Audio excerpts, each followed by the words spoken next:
we set our standards. We set a written standard. This is our limit. It's not like we exceeded our limit. Okay, what can we do to fudge the numbers to make it pass? We set our numbers of what they're supposed to be.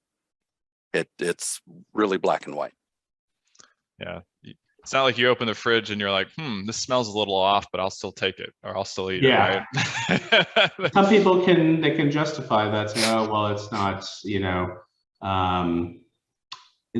not a pathogen, so we should be fine, but it's an indicator, and you can't test every sample in the lot, right? You couldn't test everything, otherwise you wouldn't have any raw material left. So, you're taking a statistical sample, it's an indicator, that's where we draw the line. I think our next case from 2019 is kind of along the same basis with sunflower phospholipid. Yeah, it's a little too ahead there. Sorry, y'all. Uh-oh.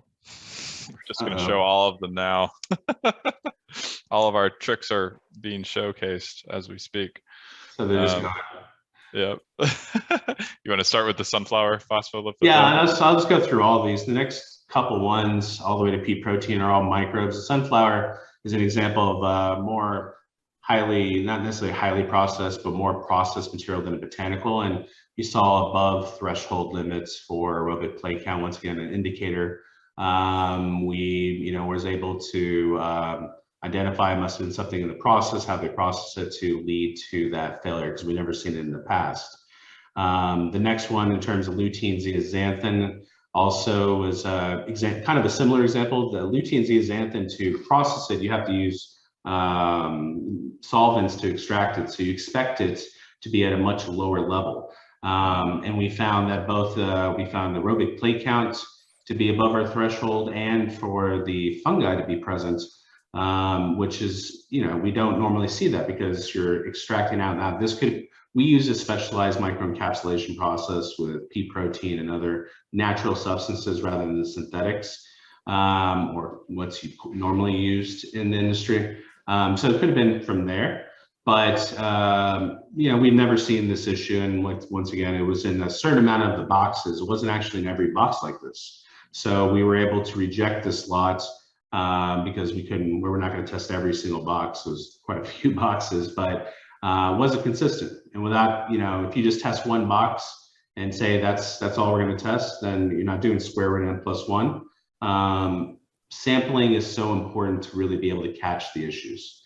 I can tell you, one time we had, this is not micro, but for it was a cinnamon. It was supposed to be Burmani from Indonesia, and they put that on top of the barrel, and then down below they put the cassia, which is the cheaper, higher coumarin content, and we didn't want that. And because they believed everybody was just going to scoop off the top, we used 3-tier sampling thieves. So to make sure we catch that, plus for settling purposes.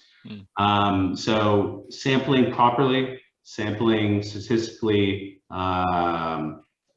adequate amounts of the lot to be able to interpret, say this, there's a lot of confidence that this is really representative of the whole lot, is so important. You can have the best test, all the right tests, but if you don't sample right, it doesn't really matter. Couldn't agree more. You can't just take one person's word of advice. Like I said, you got to pull from different narratives to get the clear picture. So the last one you showed was pea protein. I'm going to go into that one real quick. This was actually, we did find Salmonella, believe it or not. We buy lots of pea protein, quite a few lots, and this one had Salmonella. We detected it, went through a huge investigation, because that's a pretty big deal when you find it in the raw material. And the vendor tested their samples. We retested, looked at all laboratory contamination. We had all the controls in place. Everything, we saw said that this was a true result. Tested again, didn't find it again, but meaning that it's probably at low levels. And most companies, not most companies, but companies will take that retest and say, oh, we didn't see it again, so it must have been, lab error, even though there's no actual evidence to support that. They'll just say, oh, the second test is fine, that's what we use. We don't take that, in fact, that's what the vendor suggested, the retest is fine, so everything's good. We're not going to take that risk. We're not going to compromise, you know, your family, that somewhere in this lot, you know, somewhere that there be maybe another Salmonella in there, because once again, we can't test everything.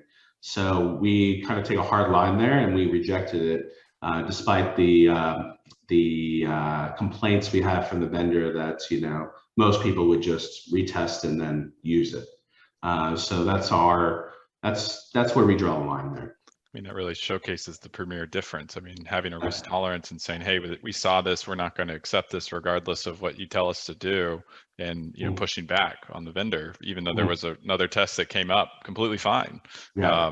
I mean, it's what essentially asking the question, would you eat it? Know that it fell on the floor, right? You know, you had a piece of food, and I mean, depends on the food maybe for me, but just, you know, it's the question, you know, it had this exposure that it came up with this, you know, result, and, you know. Well, and to kind of put that in a perspective, a lot of people don't realize what volumes of material we get in.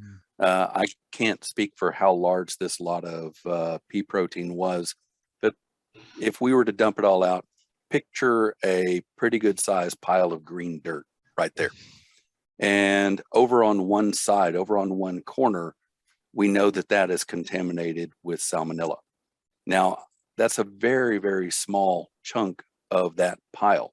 But I take that pile, I put it into boxes, and now I'm going to say, I'm going to make you a product, and it's a crapshoot. One of you is going to get that Salmonella. Which one of y'all gets it?